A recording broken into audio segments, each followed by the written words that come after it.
Welcome back to GLASP Deep Dive. Today, 3 AI tutors walk into a comparison: ChatGPT Study Mode, Gemini Guided Learning, and Claude Learning Mode. And we're not counting features. Because every comparison out there already does that. Quizzes, flashcards, integrations, price tiers. Useful, but it dodges the question a student actually has. Which is brutal and simple. If I study with this thing for a semester, do I actually know more at the end? And that question has an evidence base. 5 decades of it. Cognitive psychology keeps finding the same drivers of durable learning. Retrieval practice, productive difficulty, spaced exposure, targeted feedback, honest self-monitoring. Plus one criterion almost nobody covers: the spine of this episode, the escape hatch. Every product here puts a just answer me mode one toggle away, and I know exactly who would use it. Me. Hold that confession. Lay of the land first. OpenAI shipped ChatGPT Study Mode in July 2025. Google followed with Gemini Guided Learning that August. And Anthropic was actually earliest, right? Learning Mode arrived inside Claude for Education back in April 2025. Then a year of signing up universities. 3 labs, 1 year, 3 different buyers. OpenAI is going wide and free. Google is bundling learning into its consumer subscription. Anthropic is selling to provosts. Selling to provosts is a very specific strategy, and you can feel it in the product. Before we go mode by mode, though, tell the April story. April 2026. Study Mode vanished overnight. No announcement. Hacker News users spotted it. Ethan Mollick at Wharton criticized it publicly, and it came back, upgraded. Which tells you what a mode even is. A behavior layer on the same brain, originally little more than a system prompt, something a vendor can remove on a random Tuesday. File that away. The current version is more substantial, to be fair. So, Mode 1. Toggle Study Mode on and ChatGPT stops answering and starts asking. I tried it. Ask how photosynthesis works, and you get a question about what you already know, then an explanation calibrated to your answer, then a check. Can you explain it back? And this spring's upgrades made it noticeably better. Adaptive pacing, progress tracking, and the best memory of the 3. It remembers you confused mitosis and meiosis last week and quizzes you again. Free on every plan, every region. And that continuity really compounds if you're grinding through a topic for weeks. So, where's the catch? It folds under pressure. Push back twice. Just tell me the answer. I'm in a hurry. And it usually caves. The full answer-giving ChatGPT is 1 toggle away, in the same window. And 11 p.m. me, problem set due at midnight, pushes back twice every time. Okay, mode 2. Gemini Guided Learning feels completely different. Less like a tutor, more like a textbook chapter assembling itself around your question.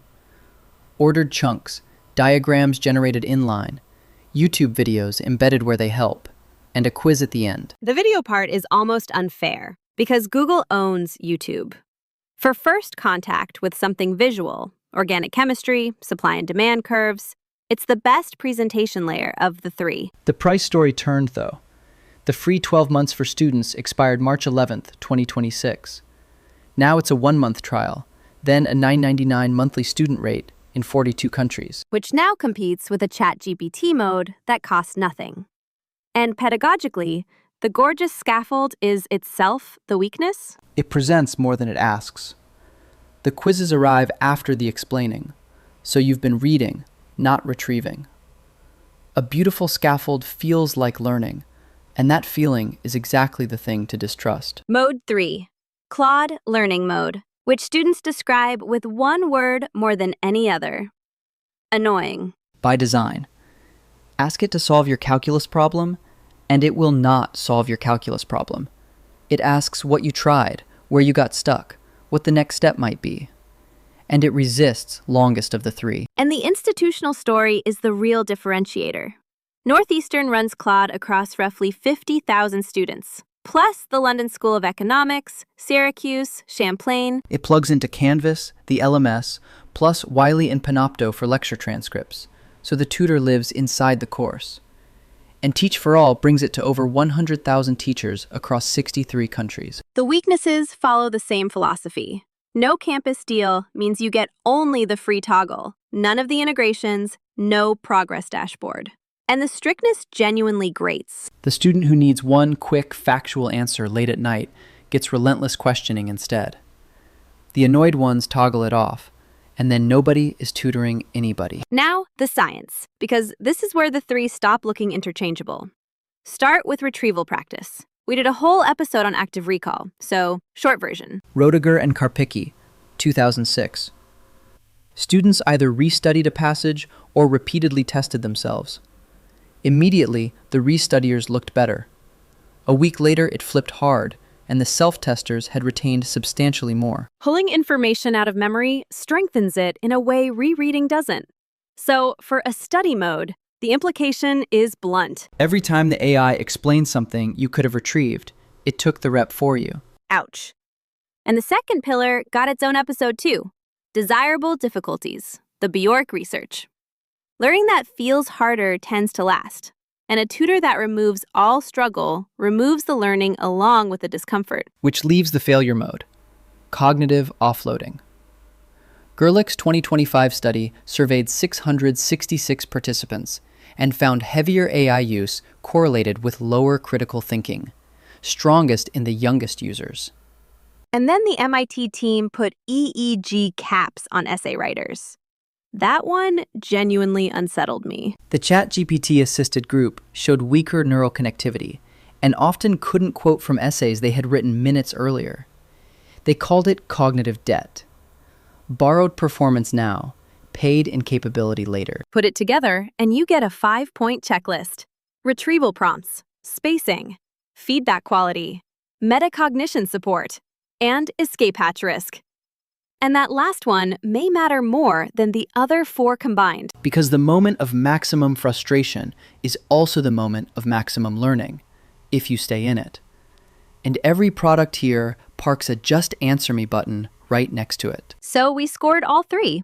3 points per criterion, 15 possible. And read these loosely, they compress a lot of judgment calls. Totals? ChatGPT 9 out of 15, Gemini 6. Claude 11. And 3 findings survive any reasonable rescoring. Let me guess the first. Claude wins on pedagogy because the thing students complain about, the refusal to just answer, is the active ingredient. That's the entire design thesis, and the testing effect research backs it. Second, Gemini loses for the mirror image reason. Best explainer of the 3. An explanation is what learning science values least. A gorgeous scaffold you read is still rereading. And the third finding surprised me most. Nobody does spacing. Nothing in any of these products brings Tuesday's confusion back on Friday on its own. Everything is pull, not push, and the forgetting curve does its damage between sessions. That's the open gap, and it's where we owe you a disclosure. We make GLASP, so weigh this next part accordingly. Here's the honest framing. A study mode covers at best half of a learning system, the live session. Capture, encoding, and review on a schedule stay yours. And the session itself evaporates into a chat log. Be honest, when did you last reread an old AI conversation? Genuinely, never. So the fix is a capture habit you own. When something clicks, save the source. Highlight the article. Turn the lecture video into notes you keep. Pull in your Kindle underlines. Then, a few days later, interrogate instead of rereading. Ask for a quiz on your own highlights about enzyme kinetics. That's the spacing mechanism none of the modes ship. And because it runs on your highlights, not a vendor's chat history, it survives a company quietly removing a feature on a Tuesday. We told you to file that away. One honest limit, though. The capture habit is work no tool can do for you. The encoding stays yours, and that's exactly the point. Verdict time.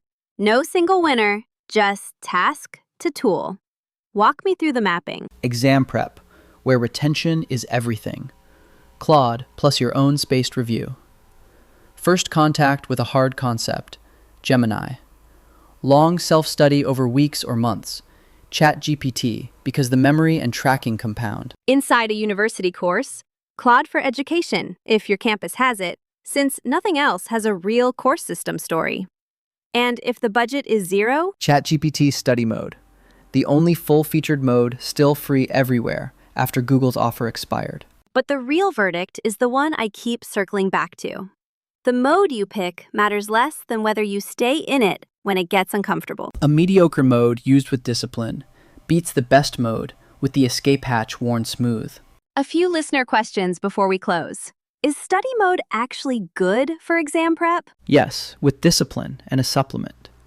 Don't toggle out when it gets frustrating. That frustration is the retrieval doing its work. And add your own spaced review. The mode won't space for you. Is using these modes cheating? Used as designed, it's closer to hiring a tutor. It makes you do the work. Toggling it off to generate your assignment is a different activity with a different name. And your course's AI policy beats any general answer. And which one is completely free in 2026? ChatGPT Study Mode. Every plan, worldwide. Claude's toggle is free, but the full campus experience needs an institutional deal. Gemini has a limited free tier, then that $9.99 student rate since March. So these are 3 answers to one question. How much friction should stand between a student and an answer? Claude says a lot, and the retention research agrees. Gemini says very little, and compensates with the best explanations. ChatGPT splits the difference and gives it away free. But the science doesn't move. You remember what you retrieve. You learn from difficulty you stay inside. And nobody, human or AI, can do the encoding for you. Pick the mode for the task, then build the half-no mode ships. Want to go deeper? Full articles on glass.co. Just search AI study modes. See you in the next deep dive.